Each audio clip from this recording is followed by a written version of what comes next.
Start with the nut button. I can dig it. Welcome to the Game Scrubs podcast, the #1 gaming podcast at 6 p.m. Central Standard Time on the Hogtide Productions Twitch channel. You'll never find a better podcast on the Hogtide Productions Twitch channel. Within those specific parameters. At 6 p.m. Central Standard Time.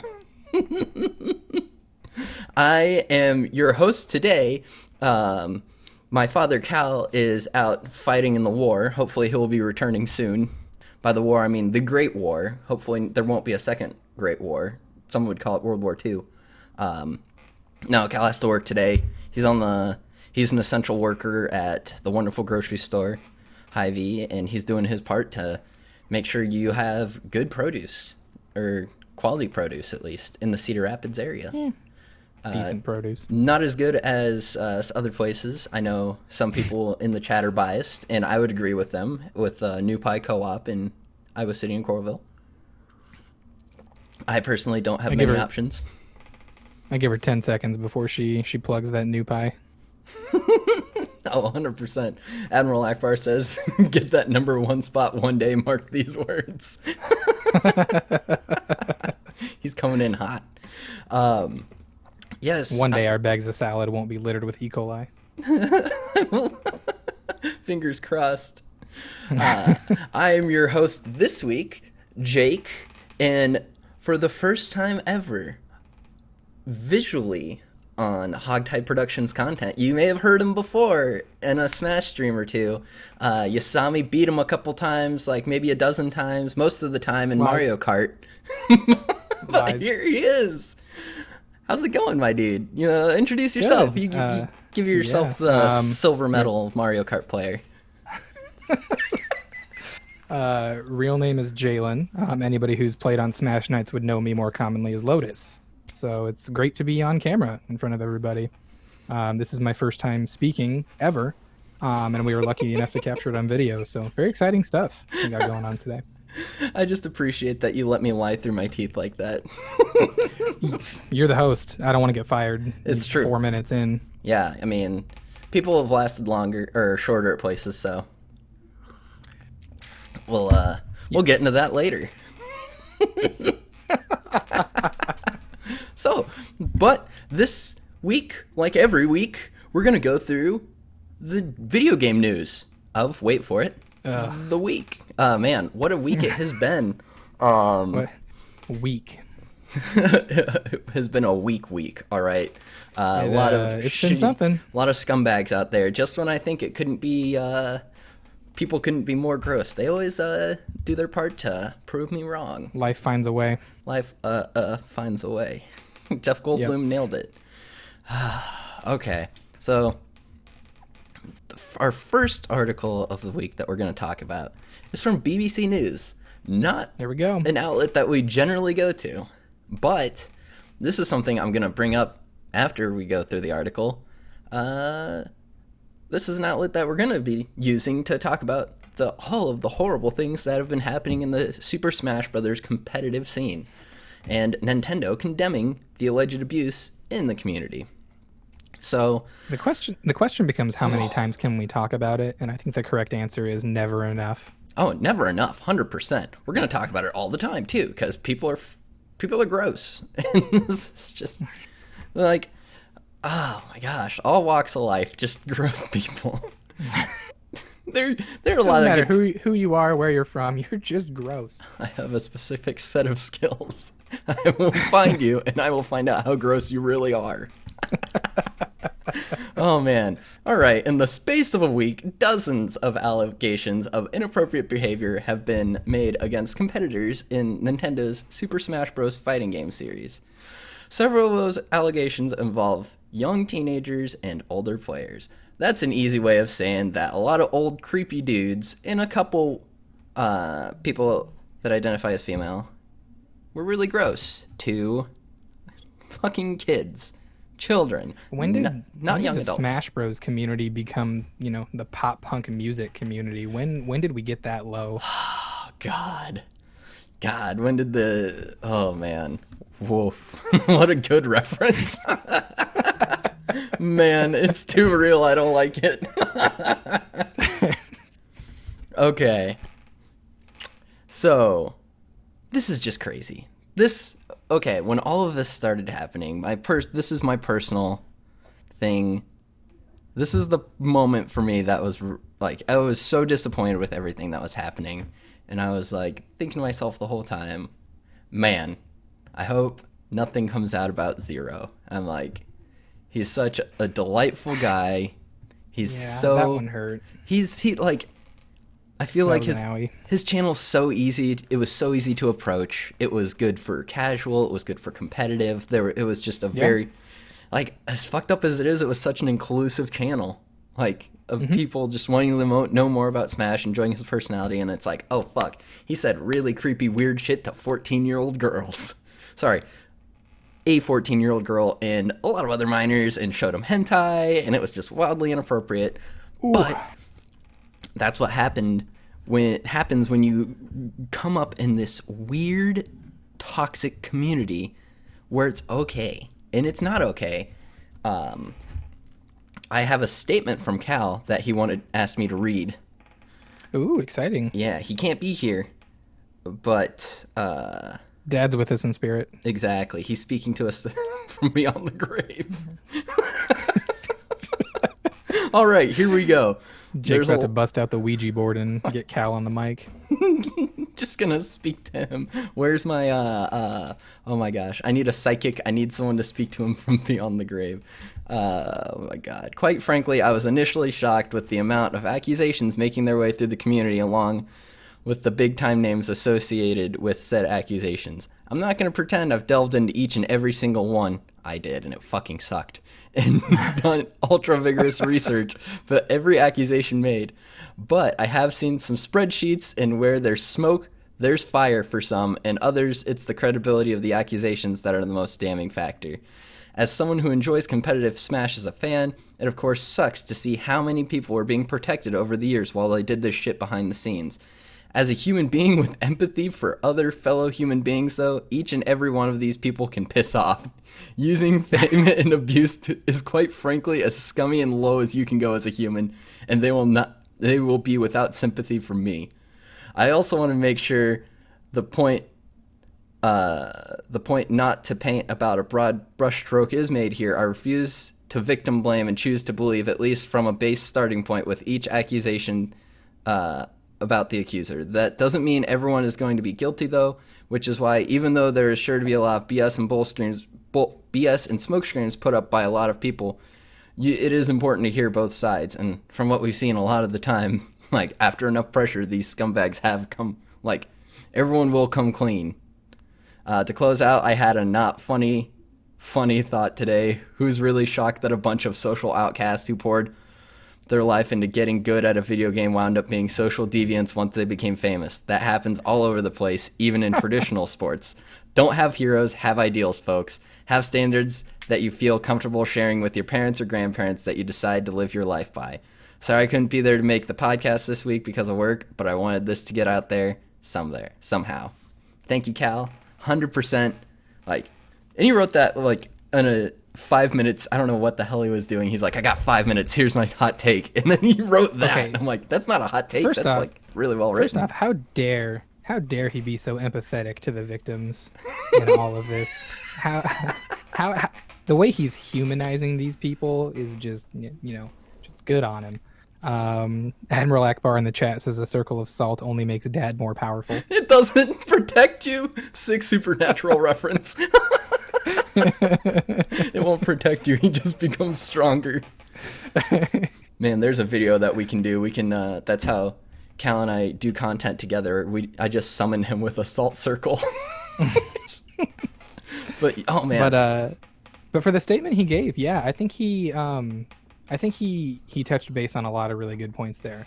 Like the fact that he didn't want to paint with a really wide or broad brushstroke, hear everybody's side of the story, but at the same time realizing that all the dots are connecting a little bit too well.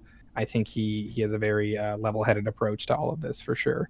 Yeah, and like due process, I know Bill Burr gets a lot of shit about it when he talks about due process and accusations. And, you know, there is a reason we have the system that we have. I always feel like taking a step back and consuming as much of this information as possible you will get the information that you need. That's just a fact. And like these like I know there was some stuff with Mewtwo King. Cal and I talked about it a little bit. He's like famous Smash player, like arguably one of the best ever, especially in Melee. He had some accusations come out against him, and just from what we've seen so far, it is wildly tame compared to what other people have come out against them. And it's also important to note that he is like on the spectrum of sorts. So that's something to take into note when he like says something, or like if I know a lot of people were upset with him for not coming forward about things, but at the same time, like how he processed that may have been a little different than like people who actively sought to cover things up. Yeah. And I know it obviously is very, very important to speak up when something's happening like this, but there are circumstances that are wildly different for some people than others. And the whole Sky House situation, I sent you that Google Doc. I don't know if you got the chance to read it. It was just fucking insane. I did. I appreciate you sitting down and reading that. Omi High follower sent me that before. They were like, hey, I thought you might want to check this out before you do the podcast, because I assume you're going to be talking about Smash. And wow. Wow.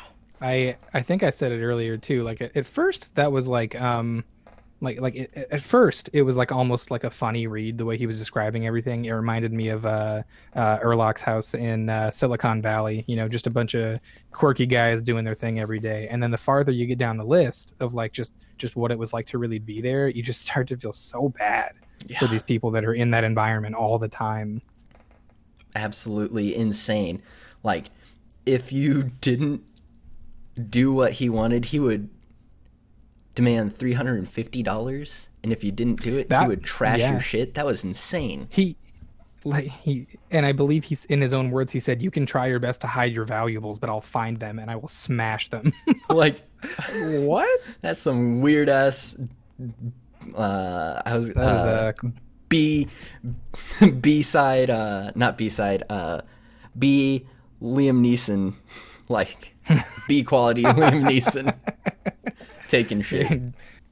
Diet Liam Neeson. Thank you, exactly. You have valuables, and I will find them, and I will break them. I will kill them. I will kill them. God. No, that sounded totally fucked, that whole situation. And it's so sad, because, you know, it was just young people just trying to succeed at this thing that they were very passionate about, and people took advantage of that. And that's just power constructs. Once again, episode 25 of the podcast. People with power do horrible things with it, and that was just another example. And that was hard. The one thing that is there anything else you'd like to say about like the Smash people? I don't really want to talk about like individuals, because there's just so many. I already touched on like the one individual I really wanted to talk about, because like with all that. Did you see the meme about how Smash players didn't like the Byleth release because she's like 20 years old? Oh my god. Yikes. What a meme. Oh man. Smash, that being said, feels bad, man. Our Smash Bros has been burning to the ground, and our Smash Ultimates just making memes making fun of those horrible people. Yeah. Which, you know, it's not to make light of them too, which I appreciate. They're just roasting the shit out of them, and like it's exactly what comedy is for, is taking something that's bad and making it palatable. Taking a very like Sacha Baron Cohen approach to it. Yes. Where like he does tackle like pretty odd and horrible things, but he does so in like a comedic way that like shines a light on how things should be. Mm-hmm. Exactly. Before we move on to the next article, one thing I really want to talk about is why we're reading this on BBC News. Fucking why? Why is BBC the one covering this? Fun fact, I go through IGN, GameSpot, Polygon, Kotaku every time I build the articles to make this show, and I didn't find fucking shit. and that's ridiculous. That's absolutely ridiculous. Is America just so filled with these like misconduct allegations at this point that we're quite literally bored with it and there's no more room for it? Like, is that the problem here? Because that's so sad. I'll say it's just awful to think about. I'll fucking say it. If Jason Schreier was still at Kotaku, he would have written about this. But he's not. He's at Bloomberg, and he's probably working on something else right now. But honestly, I think he would have stepped in. He's not like a Smash Bro aficionado, but I think that this is like the exact kind of stuff he covers, like the actual fucking news of video games, not the fluff bullshit that a lot of the show is, honestly. Just talking about the fluff bullshit that's happening in the video game world. Woo! This isn't fluffy at all. EVO Online was canceled following allegations against former CEO.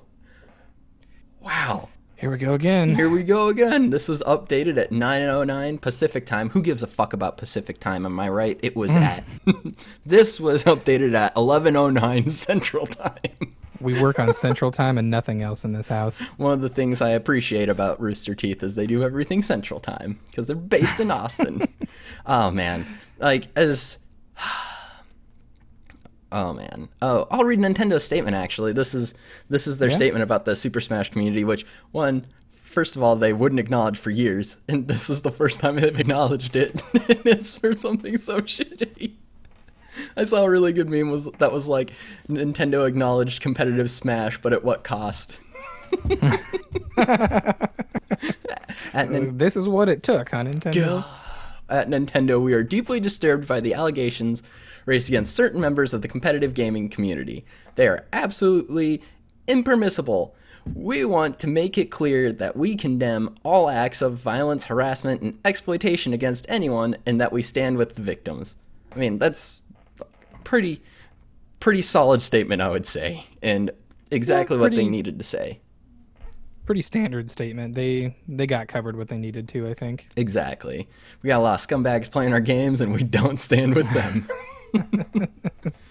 All right, but here we go. EVO announced, effective immediately, Joey Cuellar will no longer be involved with EVO in any capacity, and that EVO Online is canceled. Rip. God, I hope we're saying that name right. Who cares? He's a douche. Yeah, now that you mention it, who cares if we're saying his name right? The one we need to say right is Tony Cannon, who is now the acting CEO, and presumably at this moment, with the knowledge we have, not a scumbag. Gosh, serious allegations have been made about this dude, Joey. So they relieved him of his responsibilities. One of the big things that was all of this started going into effect because Capcom and NetherRealm announced that they'd be pulling out of EVO Online due to the allegations against this guy, which is huge for fighting games. That's Mortal Kombat and what did Capcom have in for presentation? Street Fighter, my dude. That is massive. Street Fighter. Always one of the most watched things. Like the Street Fighter stuff is always huge. Those are two of the big ones for sure. Yeah. So I think that I think EVO Online would have sucked, honestly. I wasn't expecting a lot from it this year. And I'm not saying that they were looking for an excuse, but this was a really good excuse to pull it. Even when a fighting game works better than Super Smash Bros., which can't take much, there is still a certain level of just gross to playing fighting games online in general. Exactly. Dragon Ball FighterZ, my dude. Yeah. But yeah, so a lot of allegations from members of the community that claim that this Joey dude, we'll call him Mr. Wizard because that's what he also goes by, paid out tokens, oh my god, to local members of an arcade who were underage at the time to jump in a pool in only their underwear. That's so creepy. Yikes. That's so creepy. I hate that. That makes me, I feel so dirty reading that. And I wasn't the dude handing out tokens. Wow. That is wild. I like to think that you would have had a better use for those tokens, just so we're clear. Dude, I have like 100 up-down tokens just burning a hole in my pocket. Better uses. I am just waiting for the Rona to blow over so I can go play it. The arcade's open again, but I'm not going.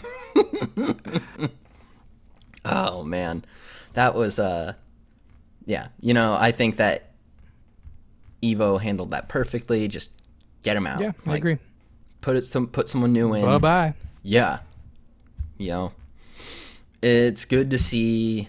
It sucks that it has to be so public before stuff happens. Like, Yeah, but that's true. That's also part of it. Like, as horrible as that is, that's just like, it's like, honestly, like, And we kind of discussed this too. It does suck that it needs to be so public, but when it's not public, you have the Doctor Disrespect situation that we mentioned earlier, where Twitch won't say what's going on there, and that just kind of leaves everybody to assume the worst, and regardless of what the actual scenario is. We don't know.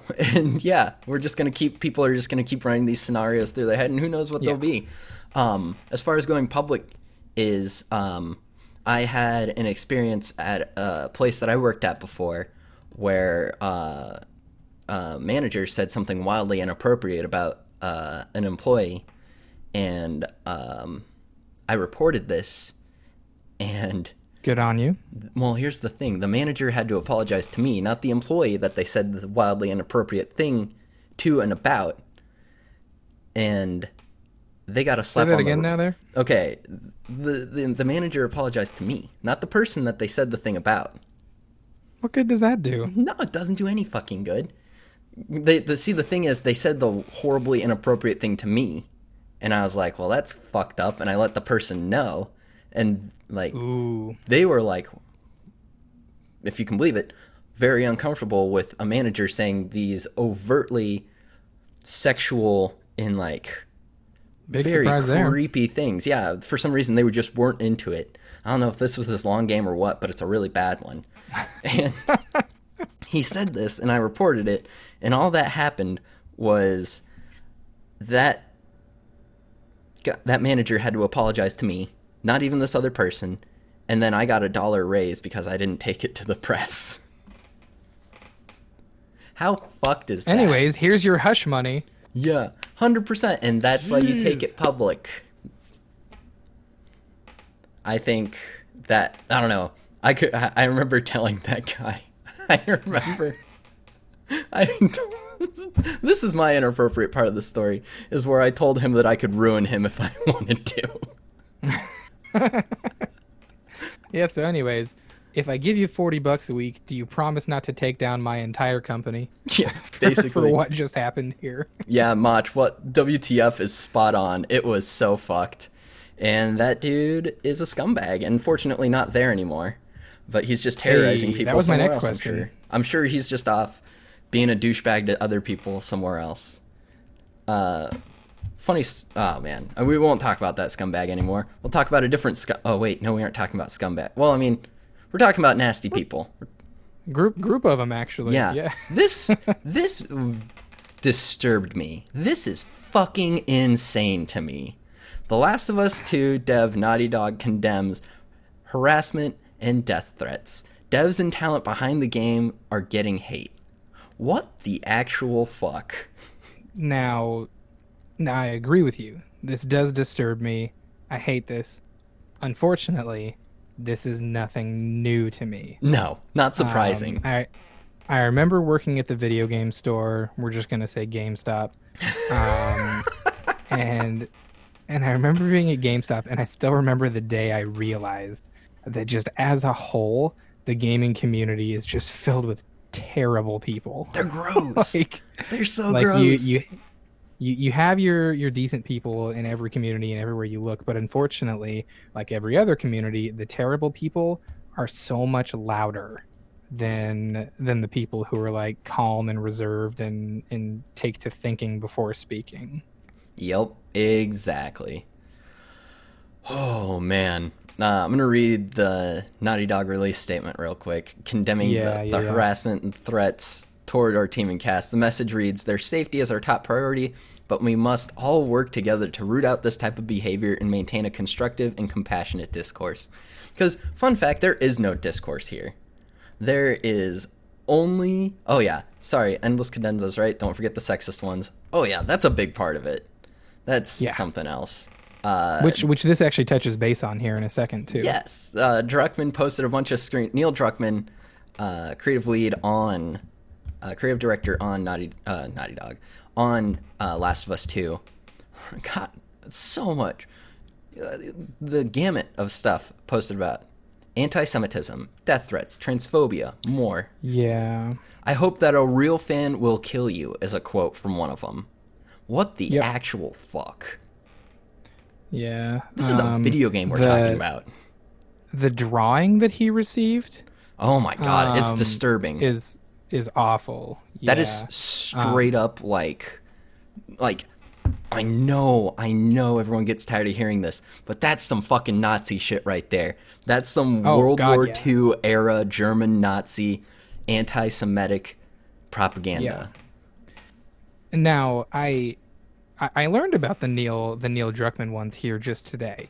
I knew about the voice actress for the character Abby. Mm-hmm. I knew she was receiving all kinds of like death threats and stuff like that too. Mm-hmm. And I remember reading those and thinking like the most Hang on just a recent sec. outrage. Yeah. I apologize. Thank you, silence will come for the sub. It was just blasting the music over what you were saying. So, if you want to carry on. All that guy does is try and shut me down, I swear. Yeah, you and I actually... silence did come. You and I were talking about this before, actually, early in the week. Yeah, and I remember reading the ones for the voice actress for the character of Abby, where people were sending her literal death threats because she voiced a fictional character that killed another fictional character that was generally pretty beloved in this universe. And so I don't know what it is that like drives these people to this point. Like what makes you that kind of person?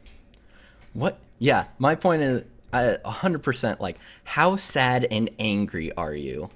Like, yeah, thank you, Admiral that is your Akbar. life. They were also threatening her fucking newborn child. Yikes. Like, they were going so far.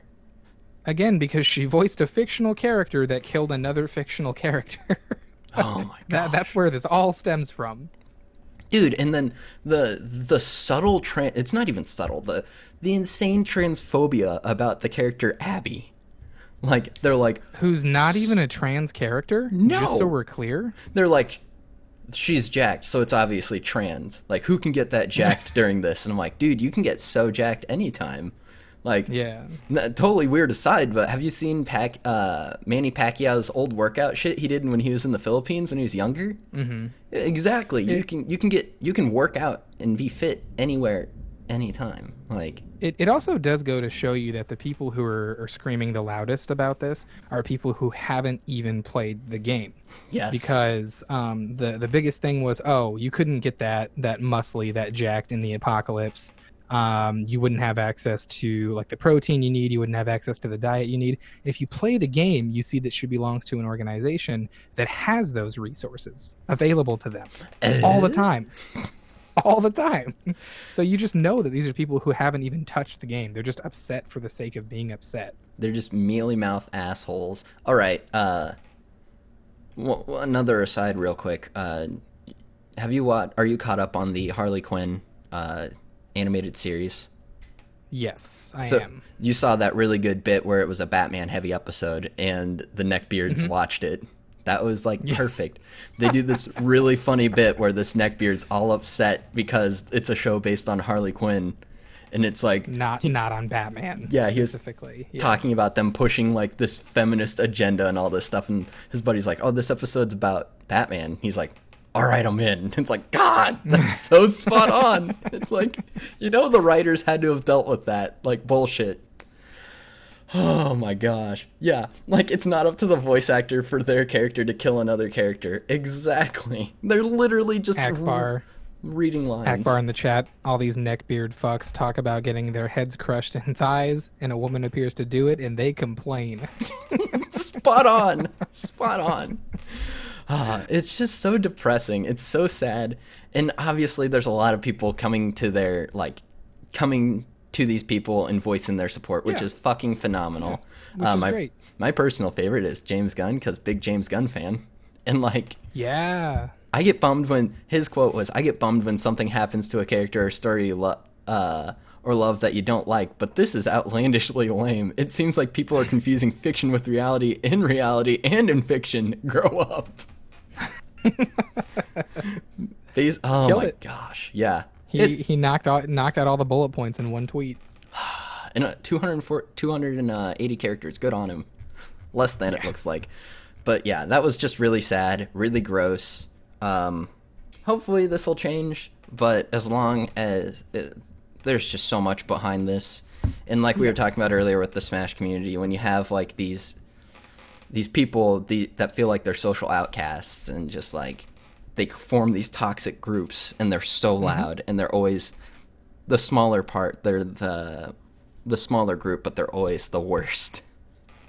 Yeah, for sure. I mean, the thing about the internet is everybody has a voice now. Like those things you necessarily wouldn't have, heard as much complaint from. Now all of a sudden it's front page everywhere you go. Yep, everyone has a voice, good or bad. It sucks. Speaking of bad, let's keep it going. I swear to God, things get a little lighter soon. Unless you're... Please, I need it. Things get lighter unless you buy digital games in Europe, then it's going downhill from here. This is why... hang on real quick. Mach, this is why it's good to stay antisocial. Can't get death threats if no one knows who you are. Fair point. He's not wrong. Okay, whoa, that was really good. Ubisoft's vice president of editorial, Maxime Biland. Sorry, we talked about this before we even started the podcast. We were like, we're going to brutalize this guy's name. But once again, who cares? It's the one we don't give a shit about. Correct. He has resigned following abuse and misconduct allegations made against the previous creative director on Splinter Cell Conviction and Splinter Cell Blacklist. Reported originally by Gamasutra, Ubisoft has announced that the vice president... sorry. Nope, that was... No. Wow, that was right, sorry. You're doing great, man. Another person was also... I got tripped up because Tommy Francois was placed on... Francois Croissant was also placed on disciplinary leave pending the outcome of an investigation. Jake fight. Shut up, Chris. Jalen fight. Get out of here, Chris. Oh, man. So, yeah, Ubisoft out here just really cleaning house with, like, upper people. Yeah. Like, which is good. Again, good on them. Yes, it needs to be done. It's important. It's the same thing as Twitch deciding, no streamers like out of touch and just slapping the ban hammer on, like, really, really high-profile guys. In this case, Ubisoft went as far as, CEO, like that sort of thing. Exactly. Just tackling execs left and right. Thank God. They confirmed another unnamed individual from their Toronto office was also fired for engaging in behaviors that do not align with what is expected of Ubisoft employees. So basically, I think it's safe to assume that person wasn't as big as these people, but... Yeah. Like, yeah, probably. As high up in the company. But, doing it just on any level is important. That's the biggest thing about, like, the quote-unquote Me Too movement is it's good that it's happening in the entertainment industries, but it just needs to fucking happen everywhere. Yep, for sure. But, yeah, Ubisoft will not tolerate workplace misconduct and will continue taking disciplinary actions against anyone who engages in harassment, discrimination, and other behaviors that infringe on our code of fair conduct. So... I just feel like it's good that they did this. I don't think Cal and I talked about it last week, but Assassin's Creed Valhalla creative director Ashraf Ismail stepped down in late June following more allegations. Silence will come. Yes, it does. It's important that this is happening. I just thought it was important to talk about this, not necessarily delve as deep into it because we don't know as much as these other situations we were just talking about. But this is one of those ones where they're choosing to keep it relatively quiet as far as the dirty deets go, but that's probably okay in this moment too. We've already touched base on so many of the exact details on just the yucky that's happening this week that I almost need a break from it. That's horrible to say, but man, it's just a lot to take in a week. It really is. It is. It's exhausting. And it's obviously amazing that it's happening, but for sure, It's just sad. You know what else is sad? But on a much smaller scale.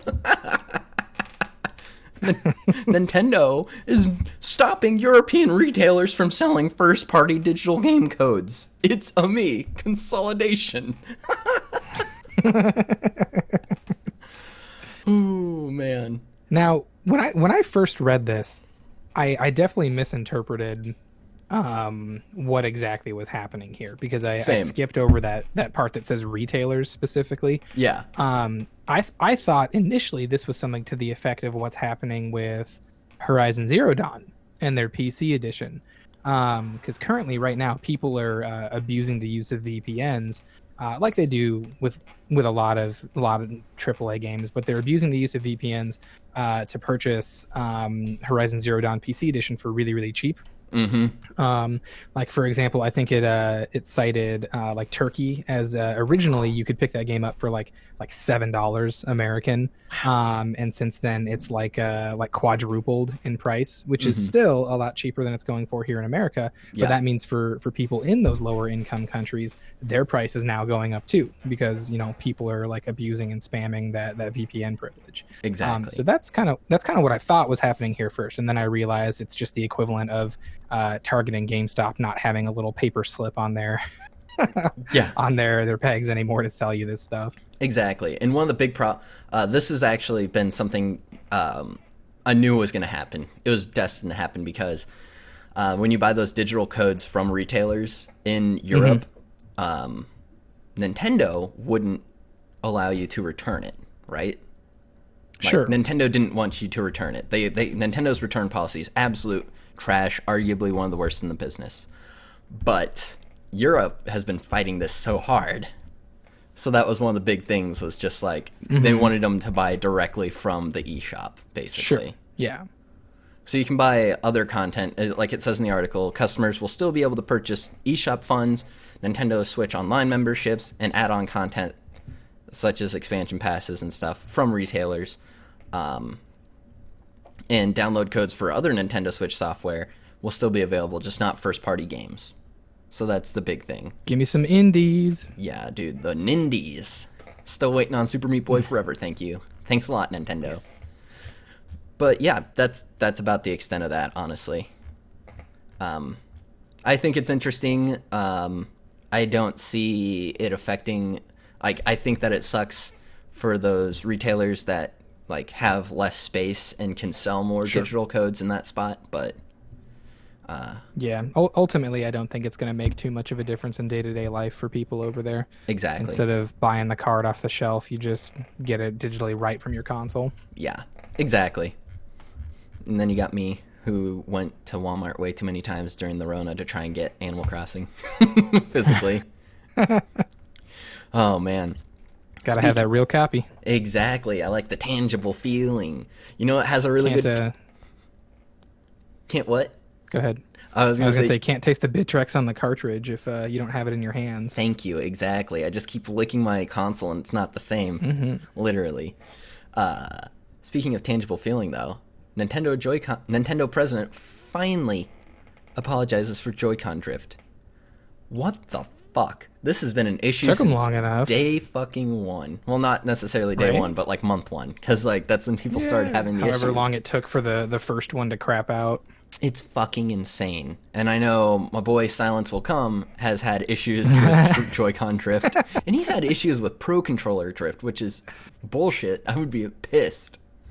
The man has some very large hands. It's true. I think he's just hammering on that stick way too hard, but I get it, because he plays a very violent video game. Got to play that Smash Life. Yeah, dude. Oh my gosh. This is so insane. Nintendo president Shuntaro Furukawa addressed the company's ongoing problems with Joy-Con drift during a financial Q&A posted recently. He apologizes for any trouble caused to our customers, noting that Nintendo is continuing to aim to improve its products. Are they, though? Because this is still an issue. Silence will come. Get good, Admiral Akbar. Sounds like he's just making excuses because he can't get good. Rip. Rip in peace. Oh my gosh, this is Regarding the Joy-Con, we apologize for any trouble caused to our customers. He said in the statement, we are continuing to aim to improve our products, but as the Joy-Con is the subject of a class action lawsuit in the United States, and this is still a pending issue, we would like to refrain from responding about any specific actions. That's bullshit. You know, if there wasn't the lawsuit, they wouldn't be responding to any specific actions. Yeah, and to that effect, the next little section is the one that really gets me, where it talks about how they didn't start issuing free repairs until the class action lawsuit was filed. Like, that's what it took for them to admit they were wrong and own up to the manufacturer's warranty that they said in the first place. Absolutely fucking ridiculous. Like, that took insane. So long. Yeah. God. That's absolutely absurd and unacceptable. But I agree. I'm glad that it's happening. Hey, you know, baby steps. Yeah. Everything with Nintendo is baby steps, for sure. You know, in regards to graphics, processing power, Joy-Cons, they're just a little behind everybody.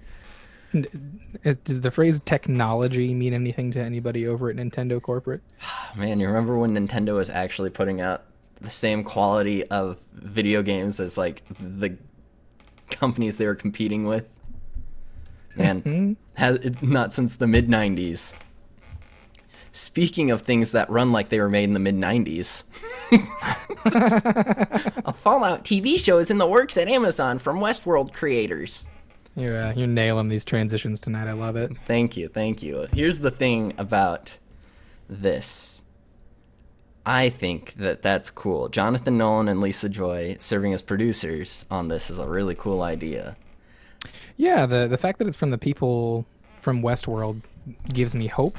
Exactly. The fact that it's based on anything Bethesda did, unfortunately, crunches that hope into a little ball and ruins it for me. But take the good with the bad, I guess. Yin yang. Exactly. Bethesda Studios will be involved with the development of the show, and series director Todd Skyrim Howard will serve as executive producer. I think, the thing about Fallout, and honestly, like, Elder Scrolls as well, is they have, like, a cool, vast world. And this is a good opportunity to capitalize on a lot of the lore that they've created. I agree. But will it be good? Like, my question, how do they plan to capture on video all those lovely little glitches and just world bugs that you come to expect from any Bethesda game? Will we see the equivalent of a backwards flying dragon in the TV show? Because that's all I can hope for. I just want to see mammoths stack themselves on top of each other for no apparent reason. I was talking with some of my film school friends about this, and I'm like, so how many black frames are going to be in this? Just like split second, almost like subconscious, like black frames are going to be in this fucking up. Oh, man. It's going to be a trip. Silence will come. That Darth Maul mask is creeping me the fuck out. Good. He's watching, always watching. He holds on to my headphones for me, is what he does. Exactly. It's important. Yes. I think this is going to be cool. Honestly, this has so much potential. I appreciate that they're doing a TV series instead of a movie. I think so too. They have a lot of chance to capitalize on some pretty cool cinematography. Just the way they do the film and capturing and stuff like that. Like, if they could find a way to show off visually the VAT system like really well, I think that would be something like really unique, and that would make it feel a lot like a Fallout show. That would, that gives it a lot of promise. Exactly. And like with what they've done with Westworld, they can these producers, at least, they have a great eye for science fiction and how to write it and how to shoot it. And I think that's going to be huge. Big question time. Could you see yourself more excited for, and this is open to people in the chat too, could you see yourself more excited for this or more excited for that Last of Us TV show being done by the people that did Chernobyl? Because that has promised to be really, really good too. I am going to say, just based on the two production companies working on it, I'm going to go with Last of Us. Okay, that's fair. HBO does better work than Amazon. This could be the Amazon breakout. This could be it. But HBO just Akbar agrees with you. HBO just consistently pounds out those incredible shows. Just like, yeah, that's true. It's called home box office for a reason. It is just untouchable. I mean, they do have some. Yeah. I personally loved the finale for Game of Thrones. I didn't watch anything other than the last episode, but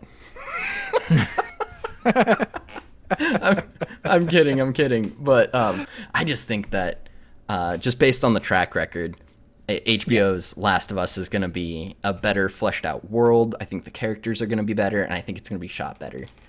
But I do genuinely believe that this Fallout series has a lot of potential to be an incredible show. Yeah, I agree. I'm very excited for it. I look forward greatly to watching this. Wait, I never asked you. I assume you are feeling the same way about The Last of Us. Oh God, yeah. That's not even for me personally. It's not even a contest. Yeah, same. I've made it no secret that me and Bethesda are not very good friends. Same. And like you said, while I enjoy the world that they've put together, that world doesn't seem to work. So yeah. Maybe a TV show's the best Last way. of Us, however, is one of my favorite games of all time. So a TV show adaptation of that is very high on my list. And the what they've been saying about it, where it's not going to follow anything that's been done, it's just going to be in the universe. I'm like, that's so fucking perfect.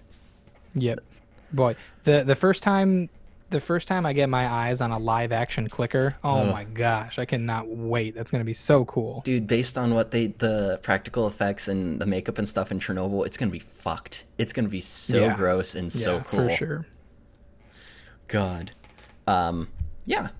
I think that Bethesda moving into the TV/streaming world is one of the best things they could have done. Because you can't have game-breaking glitches in a TV show. What were they even thinking going with Fallout instead of just selling us Skyrim the TV show?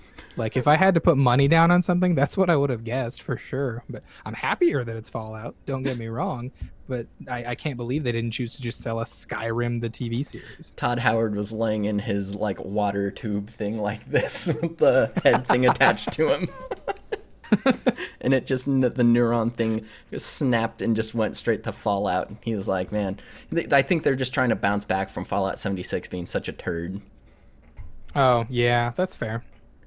Oh, man. Speaking of turds, though, I can tell you what's not a turd. Dreams, dude. I need to buy Dreams. Okay, I don't have it. I only played the beta, and I absolutely loved it. Here's the thing. I'm a creative guy, but not in this kind of sense. But I loved the beta playing this. I think some people made some really incredible stuff, and I think that Dreams getting a VR update in July is amazing. I'll probably have to get it just so that I feel like I'm getting more use out of my PlayStation VR, you know? Because don't get me wrong, there's been some cool content for the VR, but purchasing that, like it does feel like a purchase that you have to justify owning after you own it. Like you just have to keep justifying that it still sits on your shelf. So typically any VR content I'll eat up pretty quickly. And like this has so much potential because basically people are making VR games for you. Like that's really cool. Oh my gosh, yeah. The Dreams VR will let players use the PlayStation Move controllers and begin sculpting VR creations. Like holy shit. Media Molecule. The free drawing thing certainly will make it pretty cool, I think, yeah. Oh, Silence Will Come asking in the chat, PS5 is almost here. Will it be compatible? It is. The PS5 is compatible with the VR, from what I can tell so far. I believe that they will be compatible together. Yeah, to my knowledge, they said that at least with the content that's available now, you will still be able to use your PSVR with that content specifically. But I think they also wanted to leave it open to the possibility of a new VR set for the PlayStation 5. I think they wanted to leave it open so that something new and better still could be available for the PlayStation. Yeah. I think that it's really interesting. The one of the coolest things for me is that you don't need VR to create PlayStation VR experiences. Yeah. So I think that's Yep. really nice. I think for the people that have PlayStation VR, that's going to be awesome, because then you just have Yeah, for sure. because there are so many people doing so much cool stuff in Dreams, and then you have people doing that now in VR for like just getting in there. I don't know. I just feel like Dreams was one of the coolest games to come out in like the last 5 or 6 Such years. a cool concept. Everything about it, has been super neat. Media Molecule, solid work. That was about it, really. Honestly, I just thought it was really cool that they're doing that, and it makes sense with I agree. with PlayStation VR, like you said, not having that much. I think this is going to be huge for them, and I love the idea of Dreams, and I think it's cool that it's getting put more into the VR realm. Speaking of realms, Xbox Series X game event date confirmed for July 23rd. Your boy, hopefully, let me check my schedule. I don't know. I should have checked it before. See if I can, if I'm going to be available to watch it live. I say, now I know I'm off that day. So am. if you have something available, I'll be tuning in for sure. Oh, perfect. It's bright and early in the morning. It's at 11. I can totally catch that. So your boy will be watching that, and definitely catch I'll a be stream. tuning in via the chat. It'll be interesting because their first, I wasn't extremely impressed with their first games event that they did, but Did they even show off anything besides Halo at that first event and like the look of the console? but they didn't show off Halo though. The last games event, they basically didn't show off Halo at all. That's what this one's gonna. That's gonna be the big one for this. Is they're gonna that makes sense. It's gonna focus primarily on Xbox Series X games, including the launch title Halo Infinite. Like, if Microsoft can make, or I guess it'd be what is it? 363, 393 Studios. Whoever's doing Halo. 343. Thank you. 3123. If they 1876. if 343 can make like a legitimately incredible Halo game again, the Xbox Series X is going to sell like mad. It is going to. Oh, for sure. It'll crush all the expectations right now. But as of right now, Akbar they don't does have a say lot. Hellblade, right? And yes, that's correct. They did show off Hellblade: Senua's Sacrifice 2 during they the did. like Xbox announce event. And it looked cool. It did. Yeah. It's exciting. The first one was amazing. Oh my god. Dude, okay, so here's my thing. I'm disappointed that's not a PlayStation title, because the sequel's not a PlayStation title, because the sound design was so important with that first one. And that's what so much of what the PS5 is that immersive audio. How incredible would that be? Hopefully we get something like it. Man, I remember playing that first one, having the headphones on and just like hearing the voices, and it's so eerie, and it was such like a cool design when it came out, that they need to be able to deliver. Like the hardware on Xbox needs to be there to like make sure that game can stay what it is, you know? Agreed. And I'm genuinely very excited for this. I watched the last one live last time and greatly enjoyed it. Even though, like I said, I didn't feel like there was a lot of stuff, period. But I think it's so cool that we're in another year of a new console, and I'm frothing at the mouth for anything about it, really. Even if it's a console I'm not truly, personally probably going to buy. I just love seeing what they're doing. Yeah. I am skeptically optimistic because Sony came out swinging with their PlayStation reveal event. Oh my god! They were like, "Yeah, we're gonna show you the console, but like here's the games. This is what we're excited about. This is what we're creating that it's gonna play." And they showed off so much good stuff.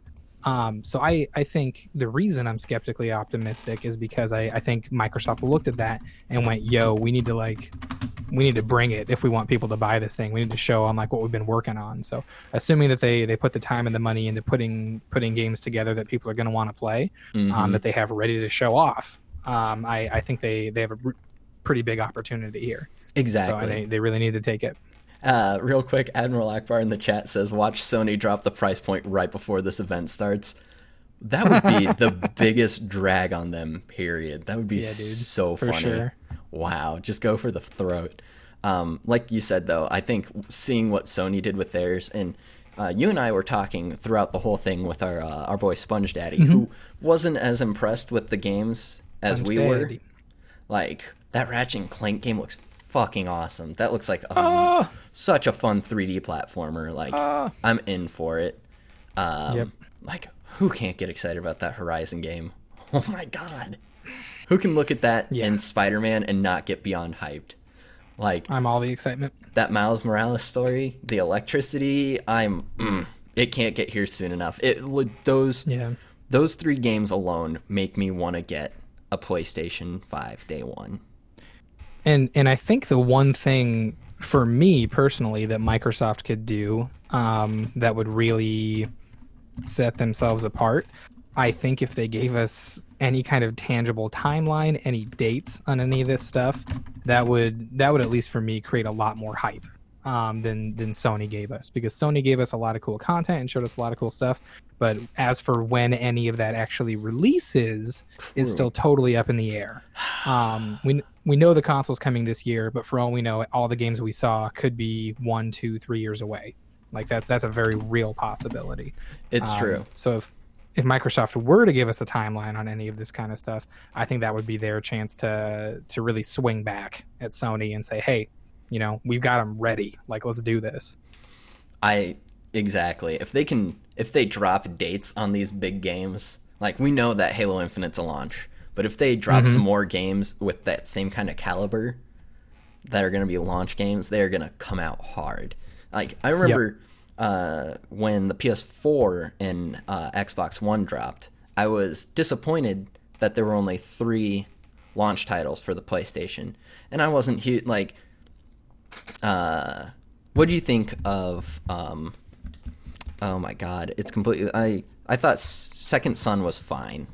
It didn't blow me away. Yeah, I liked Second Son. It was fun. That actually still is actually one of my favorite games personally.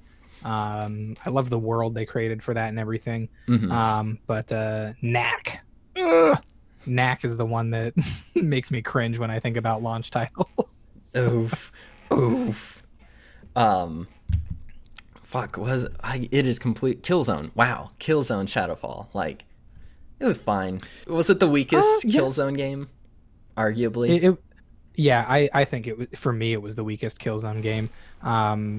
I get what they were going for, and they wanted to expand upon that world, but they left us on a cliffhanger with all the characters that we had come to know on the last one and didn't touch base on that. And unfortunately, probably never will, because the developing studio does Horizon now, which is way bigger than Killzone ever was. But it is insane. It is.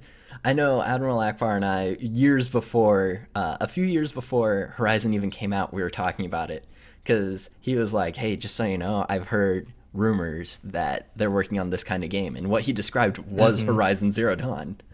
And like, 100%. The way they're working on an RPG. It's like, no, they're not. They make first-person shooters. Shut up. Oh my God, it's so good. It's such a good action RPG. It's ridiculous. Yeah. Ooh. But yeah, Akbar also thinks that Shadowfall was the weakest. Yeah, I agree. Yeah. Which, like, that being said, not bad. Like, not a bad game. Just the weakest of the series. It was okay. But all right. Xbox One came out with a lot of had like a couple more exclusives right off the bat, launch titles. And if they can come out with more launch titles, the big thing will be if they're better, like perceived critically, I guess. We're going with quality over quantity, though quantity is still important. Yes. All right. When I post this on YouTube, I meant to make a little spoiler tag to put up right now. When I put this up on YouTube, I'm going to throw up a little spoiler tag because Halo fans think Megan Block's toys may have spoiled a Halo Infinite plot point.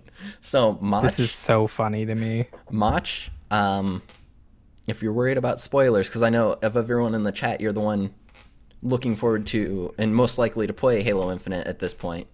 There might be spoilers. So once again, spoiler alert, throw your fingers in your ears and close your eyes. Spoilers. A series of Halo Infinite Mega Bloks toys. Mach says Oh man, a series of Halo Infinite Mega Bloks toys have surfaced, with some fans alleging that the designs may have spoiled one of the upcoming game's plot points. So we're gonna get into this. This is wild. User Kitty Rules What a 808 way on to do Reddit. it. Oh my god, dude, what a trip! Found Mega Constructs Halo webpage, which at the time of this article being published, it is down for maintenance. So that might be a big tell in itself. It Fortunately, really, yeah, that right there means that someone looked at that and went, "Oh shit," exactly. and took it back down. Here's the thing, though. Eurogamer, fortunately, managed to snap some of the images before the site was taken down. And this brute, the brute-looking character seen above, over here, who could be part of Infinite's recently confirmed antagonist legion, the Banished, seemingly has Jameson Locke's helmet attached to his shoulder. Locke was a new protagonist in Halo 5 Guardians who was believed to be very much alive before this image surfaced. Sorry, there it is right there. That's my bad. But holy shit, how crazy would that be? Yeah, if they now do me a favor and think about one of your favorite games. Okay. Now, if Lego spoiled this game for me, I can forgive that. But if Mega Bloks spoiled this game for me, I will never get over that in my entire life. I was just about to say, see, my favorite video games would definitely be in the Lego universe, not the Mega Bloks universe. That was one of the biggest things for me when I was younger. When Mega Bloks got the rights to make Halo stuff, I was like, yeah. I always just thought to myself, man, how much cooler would these be if Lego made them? The entire scenario is just so wacky. It's and so funny to me. And I think there probably is a certain level of credibility to it. Like we discussed, the fact that they pulled the page down is cause for concern there for sure. God, I love it. But it also reminds me of the Disney Infinity fiasco with Star Wars. Do you remember that when that happened? Yes. Could you retell it for the chat? Though, Yeah. For everyone. So after Star Wars Episode 7 came out, and Rey's identity was still very much up for grabs. You know, is she a Kenobi? Is she a Skywalker? Disney Infinity comes out, and they have a fight scene between Rey and Kylo Ren, and in the scene, Kylo Ren shouts, "Fight me, cousin." So everybody's like, "Oh, she's for sure, like, you know, related to him. Like she's 100% a Skywalker now at this point." And that ended up being like incorrect, obviously, to the movies. But even the line in the game apparently was just like more of a glitch, and that's like never what he was supposed to say in the first place at all. So whether it was just a problem in voice recording or what happened, that line wasn't supposed to be there. But clear as day, he says, "Fight me, cousin." So like I said, the credibility is there for the Mega Bloks thing, but it absolutely does remind me of that fiasco where it's just something that wasn't supposed to exist at all in the first place. Yeah, exactly. And I'm very excited to see how this all rolls out. We'll see how this goes. You know what went really well, though? IGN's Summer of Gaming Award winners. Now, it's not often that IGN does a bunch of stuff I agree with, but I think they really nailed it on the head this time. Oh my gosh, yeah. First of all, Admiral Akbar, X to doubt. 100%. You just mash that X button. It's funny because it's the X, and the meme actually matches the Xbox controller. Okay, so E3 is different this year, and IGN took it upon themselves to do the Summer of Gaming. Does E3 exist at all this year? Didn't they just like cancel it? They're doing like some weird digital thing. They had canceled it, and then they were like, "Oh, we're going to do this instead." But that was after IGN announced the first ever Summer of Gaming, and it's over now. But here's the thing: check below for a full list of nominee and winners from IGN Summer of Gaming. Best new game announcement: Spider-Man, Miles Morales. Would you agree with that? Now, for me personally, I would have given this to Horizon Forbidden West. Same. Because like Spider-Man was so hugely successful, they needed to capitalize on that as soon as possible. Mm-hmm. But the first Horizon came out so long ago that I think the timeline for me works better to like drop a surprise sequel right now. Mm-hmm. And that's not to take away from it, because like obviously Miles Morales is going to be a big deal, and like look at the games that it's up against for this, like Horizon Forbidden West, Skate. Like people have been talking about a new Skate for years now. Yeah. So for it to win Best New Game announcement is a big deal. And I am very excited for it either way. Yeah. I personally, just if you watch both the trailers, I think that the Horizon trailer is also wildly better. Like the Miles Morales trailer is very short, very much a teaser, and Horizon Forbidden West was like amazing.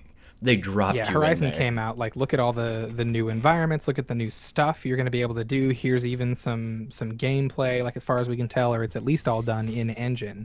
Whereas Miles Morales was just a, hey, look what we're making. Yeah. But yeah, I'm very excited. I'm with you. I think that the Horizon Forbidden West, since it came out a little, like Horizon Zero Dawn came out a while ago, it would have been, it's much bigger to capitalize on, I feel like, or like push. But, you know, Miles Morales with like the Spider-Man into the Spider-Verse and stuff, I get it. Yeah. Yep. 100%. So pretty pumped about that. Best trailer went to Deathloop. I can agree with that. You mispronounced Violent Groundhog Day. I didn't see Bill Murray, and I was very disappointed. I can't wait for his cameo. We got 2 different Groundhog's Day games at the PlayStation reveal. We did. There was Deathloop, and then, man, what was the name of the other one? The other one I think actually looks like more fun. Same. Personally. I know what you're talking about. I think the art style's cooler, at least. Yeah, for sure. Deathloop got best trailer up against once again Horizon Forbidden West. I would have picked that myself. That one deserved it. Bug Snacks, which I also would have put above Deathloop, but that's just because talking about Bug Snacks. All right, if you're Piggy's a lot, if you're in the chat, how about a shout out for Bug Snacks? Am I right? The song. It's so good. Why is it so good? They got to the part where they were like from the creators of Octodad, and I was like, this makes so much more sense. Yep. Now than it did before I read that line. Exactly. Admiral Akbar, Bug Snacks. It's all coming together. Speaking of Admiral Akbar, I know that boy is excited for that Demon Souls. Nah, he's never even played Demon Souls. Yeah, he can't play. He can't even play the Souls games. Mother effing Bug Snacks. Oh, man. But we also had Stray, Demon Souls, Pragmata, Mortal Shell, Cyberpunk 2077, Star Wars Squadron, and Little Devil Inside. I thought the Star Wars Squadrons trailer was pretty dope, too. I would also put that above Deathloop, but I can see them picking Deathloop and really getting hyped about it, honestly. How about yourself? Would you pick Horizon Forbidden West as well, though, as your number one? I mean, unfortunately, yes. I'd probably have given it to most of these categories, which just says more about me than my ability to explore and be diverse. But yeah, no, I definitely would have given this one to Horizon again. Yeah. All right, here we go, though. Biggest motherfucking comeback. Holy shit. Here we go. It had to win. There was no way that the new Pokemon Snap wasn't going to win. Like, finally have good graphics on a Pokemon game about taking pictures instead of the shitty polygons of the N64. Hit me. I mean, hell, even just with the thumbnail, the Squirtle riding the Lapras, I'm in. And I'd like to open this statement with, I agree with you, but I never would have guessed that they would have picked this one. Again, just based on the other... Oh, yeah. The other games that are up in that category, like Demon Souls, that's huge as a comeback. Once again, Skate, people have been waiting for that one for years now. So I'm glad this one won for sure, and I think it deserved it. But real Cinderella story, in my opinion, based Honestly. on the other titles that are in there. Yeah, I could see them picking Skate and Demon Souls over it for sure. Ratchet and Clank, I mean... I agree. I'll say it's a comeback, but like that... It doesn't feel like as much of a comeback to me. Because it just... the comeback was game. when they made... Yeah. That Ratchet and Clank game a few years back for the PlayStation 4. That to me was the comeback. Yeah, I mean that was last generation. That's not a comeback. Yeah, like, for sure. But yeah, Snap definitely deserved it. That trailer was fire. Music was. I agree with you, Admiral. Oh man, here we go. We'll move on to best gameplay demo. Cyberpunk 2077 won. Beat Star Wars Squadrons, Mortal Shell, Baldur's Gate 3. Yep. Rustler, Hard Space, Shipwrecker, System Shock, Marvel's Avengers, Biomutant, and Deathloop. What do you think about this one? Once again, I gotta can't believe I'm saying it, but I agree with IGN. Same. Cyberpunk 2077. Now, when I first started watching that, I myself had the same question that got a lot of response on the internet, and that was, can you play this like GTA? Can you just go for the mayhem? Can you just ruin some poor NPC's day with your antics? And I loved their response. Their response was, well, yes. Because of the way the game works, you may not want to do that. And they didn't give us much more to go off of. I love that. So that to me is pretty exciting. Yeah. I think they made the best call here, honestly. Yeah, I agree. I don't know if you noticed, but they took wall running out of Cyberpunk 2077, though. Actually, I had not seen that yet. That's interesting. I almost brought that. There was a whole article written about it, but I'm like, do we really need an article just for a sentence? Like, but yeah, wall running's out. So as far as gameplay goes, yeah, that's why you didn't see it in the demo. Best overall moment. Oh damn! Look at that PlayStation console reveal, and once again, we're on the same page as IGN. This has been weird. Yeah, I mean, all the other things in here are good. The Pokemon Snap reveal, the Bug Snack song, all those things are good. But when we're talking about like a completely new console, we are talking about a complete change in the way that console gaming as a whole is done. Mm-hmm. So this is by far like the event that has the biggest impact on everything that we've seen. And without this event, none of those events below, with the exception of really Pokemon Snap, are even possible. So. Mm-hmm. Exactly. And I can agree wholeheartedly with that. Like, this is so huge. And, like, don't get me wrong, I am beyond hyped about Pokemon Snap. It can't get here soon enough. I'm frothing at the mouth for more details. But this reveal, I remember I was at work when it happened. I definitely watched. I have a dual monitor setup, and I definitely had this whole reveal going in one monitor while I edited video in another. Amazing. But man, holy shit. That was just like, how long was that? That was such a long event too. Yeah, it was like an hour long, I'm pretty sure. And I was hyped the whole fucking time. When they revealed what the console looked like, I don't give a shit if people think it looks like a damn router. I think it looks slick as hell. I think it looks like the Hampshire building in Iowa City. Admiral Akbar. PS5's cool and all, but we talking about Bug Snacks. The Bug Snacks song reveal was huge. Yeah, I know Endless Cadenza had brought up that he likes the version without the disk drive because symmetry, and I get that, but I actually still love the way it looks, like disk drive and all. I really do think they did something pretty cool with this one. Ooh, maybe an unpopular opinion, but I don't care for a wall running in games. Game acting like, yeah, exactly, like a planet. Everyone on the planet's a parkour master. Agreed. Like, wall running has its place, and you know where that's in? Titanfall. That was a perfect example of wall running. Damn you, Apex Legends! I'm never gonna get Titanfall 3. I was gonna say, wall running in Call of Duty. I wasn't huge on it. I didn't even like play those games that had the wall running. How did you feel about it? Yeah, Black Ops 3, while it was fun, you could tell they were trying too hard to be Titanfall, which kind of ruined it for me.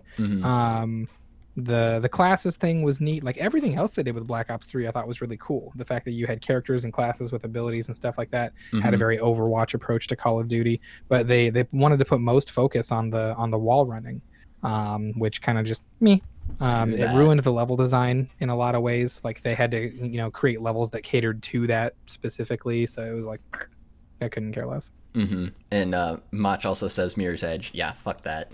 Not great. Admiral Akbar says PS5 looks sleek, but not in love with the design. It has grown on him, though. I was on board right away, honestly. I was happy for the black and white look. I think it's really cool. You can tell, and admittedly this worries me a little bit, you can tell that Sony is going for a visual aesthetic, and that Microsoft is going for functionality. Yeah.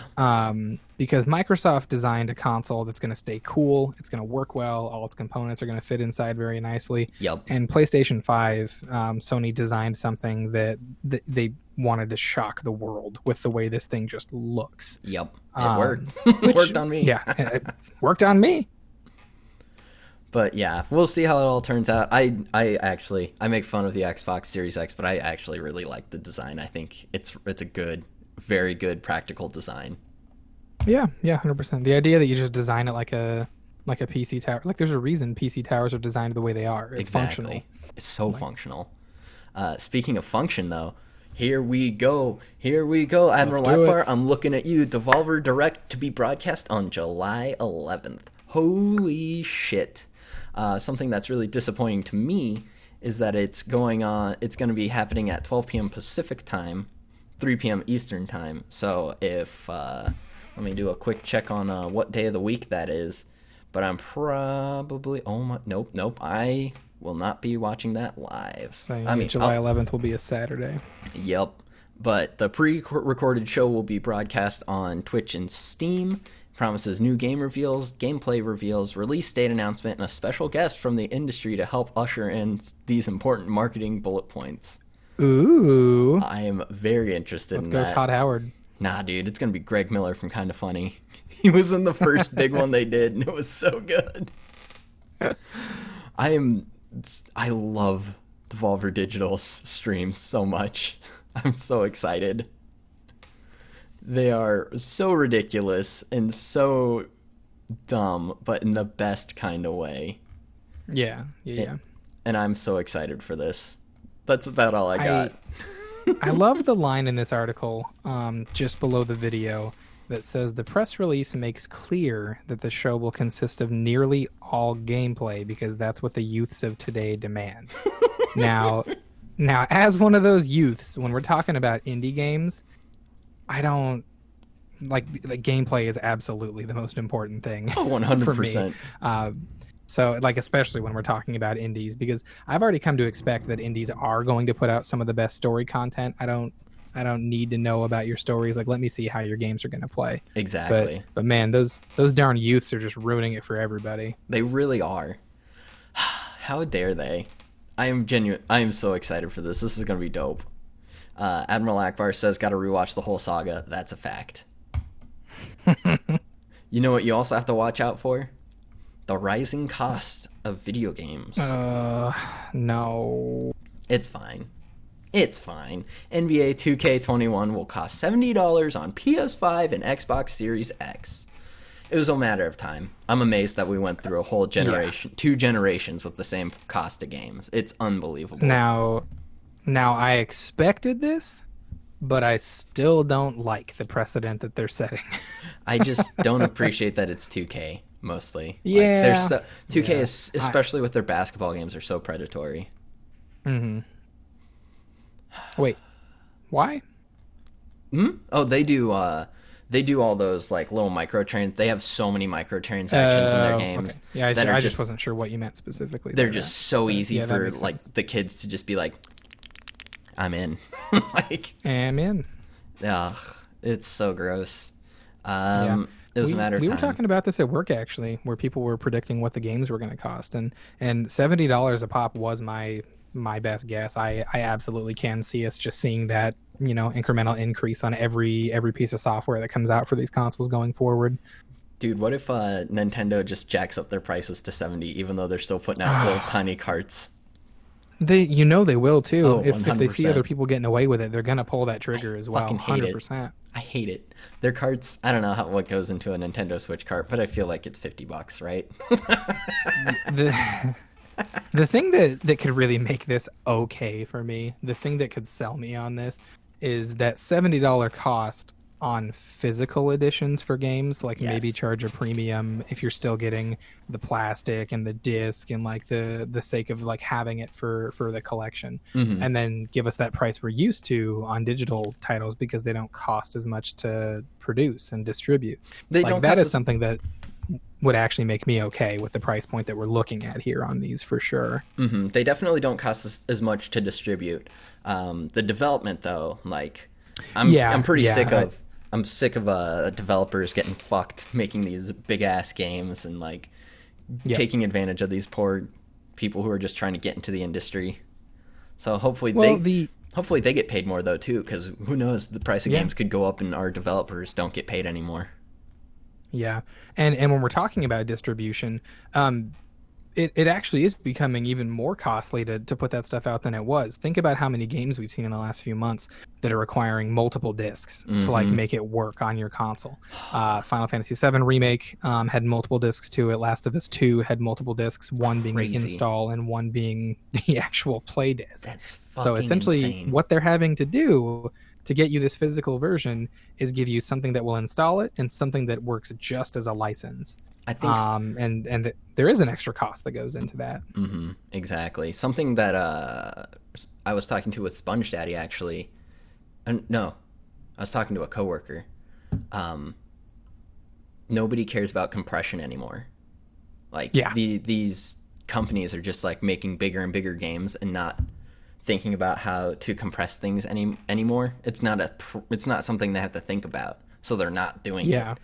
Whereas you have, I know it's a wildly different game, obviously, than a fucking 2K basketball game, but Paper Mario, do you know how many gigs that game is? Now I find myself impressed with the gigabyte size of all of the content Nintendo's giving us, but no, I don't know. What is that? 7. It is 7 gigs. Yeah. That's unreal. Yeah, that's that game's beautiful. When I looked at the size of the world and how well it worked when we got Breath of the Wild and saw that the install size on that was like 18 gigabytes. That's unreal. I was like, bro. Nintendo knows compression. Yeah, it's I guess. Sick. But yeah, no one else is doing it though, and it's just going to keep making bigger games. Final Fantasy VII Remake, I was reading an article. So that one was over 100 gigabytes for that game. Fucking absurd. Now that is a game that gives us if you take it slow, about 30 hours worth of content, realistically, is what's in there. And that game is over 110 gigabytes in size. And the reason it's so large is because Square Enix wanted to put so many unique individual assets into it. Like when you look at a bookshelf in this location, they don't want the books to read the same as in a separate section of the game if you're in like a different building, for example. I can dig that. So which yeah, from an artistic standpoint, I can really, really dig that. But it also means that our need for storage is just growing beyond what was given to us or what we're capable of having without having to charge an arm and a leg for the extra. That's going to be the next big thing, honestly. Just figuring that out. Yep. How to compress or how to store this better. Everything's growing. I know in our Discord, Piggy's Lot flashed like that tiny little 500 gig hard drive. That was nuts. Yeah. But and then Sponge Daddy came back with a 2 terabyte micro SD card. I need it. I need it for my Switch. But yeah, that's where we're going now. Interesting. Moved a little bit away from how much games will cost, but hopefully if $70 is the standard, we're getting quality games. Like yeah. But I agree.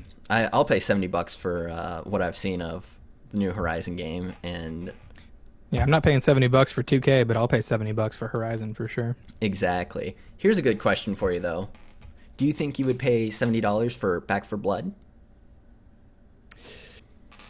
Now I believe in the studio, okay? I really, really do. But I also believed in the game Evolve before that came out. Oof, big rip. Here's the thing, though. Left 4 Dead creators reveal concept art for new zombie game, Back 4 Blood. The thing for me is it's a co-op zombie game.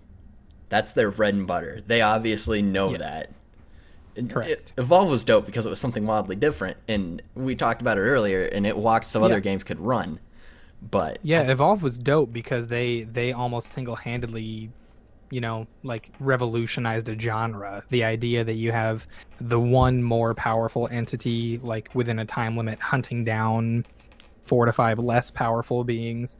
There are so many games that have taken that concept and, like you said, ran with it. Yep. Like Friday the 13th, Dead by Daylight, all really, really fun titles that probably would not have seen exactly what they're doing without Evolve in the first place. Yeah. I have a lot of faith in this, honestly.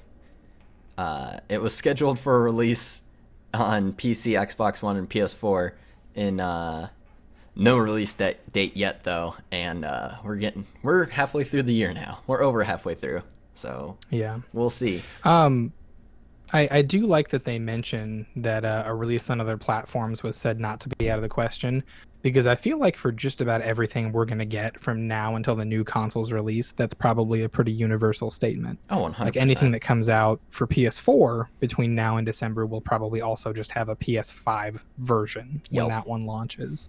We're getting that to that time again where there's a crossover of the generations. Yeah, for sure. And it's becoming more and more easy to make that crossover happen as everything just kind of runs more closely to, to a PC, for example. Exactly, which is pretty nice. I'm genuinely excited for this. We'll see how it goes. I like the premise of setting up your area with traps and stuff like that. That was something I really liked doing in The Forest. I don't know if you've ever played that one. No. But the idea that it's a combination between Left 4 Dead and almost like a tower defense game means good things for me personally. That sounds absolutely phenomenal, really. Yeah. That's something I could drop a lot of hours in. I could certainly see it being what Fortnite was supposed to be before originally. Epic forgot what Fortnite was supposed to be.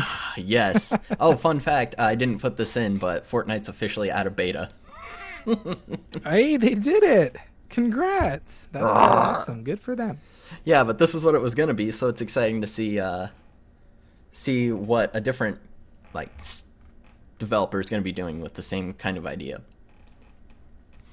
Plus, it's like Turtle Rock, so I'm pretty hyped about that. Plus, it's Turtle Rock. I can dig it, for sure. And that is the end of the video game news. Now, we always end the show we did it. with what you've been playing. So, my dude, what have you been playing? What have I been playing? You're going to hate me. I'm back on my bullshit. I went back to Destiny after condemning them. Yep, you like did. 3 months ago. You did.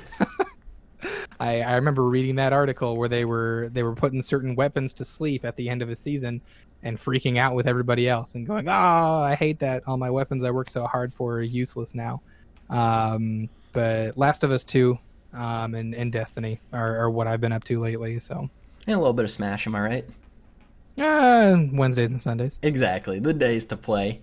That's I wish I could say I've been playing anything besides Smash. I've been playing Smash. Played some Super Mario World, Spyro Year the Dragon, and playing Pokemon Yellow. The OG or the remaster? Remaster. Nice. I have that. I just haven't gotten around to playing it yet because I'm a terrible person. It's fun. I really enjoy the remaster. Toys for Bob gives me a lot of faith in the Crash Bandicoot 4, honestly. Yeah, the fact that it's that same studio that worked on those is definitely pretty nice. I'm also excited that we're getting that Tony Hawk remaster. Ooh, the fact that they're taking their time and building it from the ground up instead of just giving us a remaster. Yes. But it's like a recreation of it. It's going to be it makes such a big difference. And yeah, for sure. I know you and I talked about it a little bit off cam. Skate's coming out, and we're just like Tony Hawk fan. Tony Hawk baby, for life, baby. Tony Hawk is so much better than Skate. Always will be. Silence Will Come called me a Destiny salute, and you're right. You're 100% correct. I will keep coming back to them time and time again. They got their claws in you, man. Yep.